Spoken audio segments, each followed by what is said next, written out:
अस्सलाम वालेकुम। ट्रैकियोटॉमी एक ऐसा सर्जिकल प्रोसीजर है जिसके दौरान सर्जन्स आपकी नेक पर कट लगाकर एक ओपनिंग क्रिएट करते हैं और फिर इस ओपनिंग में से एक ट्यूब को आपके ट्रैकिया यानी कि विंड पाइप में इंसर्ट कर दिया जाता है। लेकिन क्या आप जानते हैं कि ये प्रोसीजर आखिर क्यों और कैसे परफॉर्म किया जाता है? देखिए, अगर किसी भी वजह से हमारे सांस लेने का रास्ता ब्लॉक हो जाए तो इस सूरत में ये प्रोसीजर हमें सांस लेने में मदद करने के लिए हवा का रास्ता फराहम करता है। देखिए, ट्रैकियोटॉमी को परफॉर्म करने की कई वजूहात हो सकती हैं, जैसा कि गर्दन या मुंह में किसी शदीद चोट की वजह से, हमारे गले या मुंह में किसी रुकावट का हो जाना, फूड की स्वेलविंग में यूज होने वाले मसल्स का पैरालाइज हो जाना, या फिर किसी मेडिकल कंडीशन की वजह से सांस लेने के लिए ज्यादा लंबे अरसे तक वेंटिलेटर की जरूरत पेश आना। और इसके अलावा ट्रैकियोटॉमी को परफॉर्म करने की और भी कई वजूहात हो सकती हैं। चलिए देखते हैं कि ये प्रोसीजर कैसे परफॉर्म किया जाता है। ट्रैकियोटॉमी प्रोसीजर के दौरान पेशेंट को जनरल एनेस्थीसिया में रखा जाता है, जिससे कि पेशेंट प्रोसीजर के दौरान बाखबर रहता है।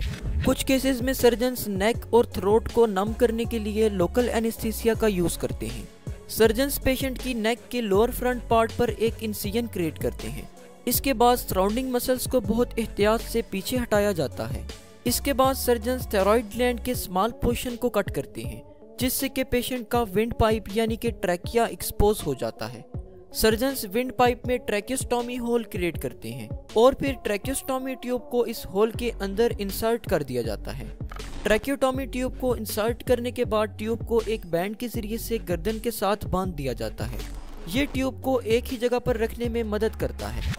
कुछ केसेस में पेशेंट्स इस ट्यूब के जरिए से खुद सांस ले सकते हैं, लेकिन कुछ केसेस में इस ट्यूब को वेंटिलेटर या सांस लेने वाली मशीन से जोड़ने की जरूरत पड़ती है।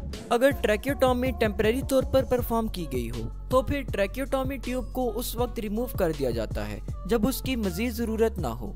अगर ट्रैकियोटॉमी परमानेंट तौर पर की गई हो तो फिर पेशेंट को इसकी आदत डालनी होती है और इस सूरत में डॉक्टर पेशेंट को ट्रैकियोस्टॉमी ट्यूब को मेंटेन करने और इसे क्लीन करने को लेकर गाइड करता है। तो होप सो आज की इस वीडियो से आपको कुछ ना कुछ जरूर नया जानने को मिला होगा। जाते जाते हमारे सेकंड यूट्यूब चैनल डिमिस्टिफाइंग साइंस को विजिट करके जरूर सब्सक्राइब कीजिएगा।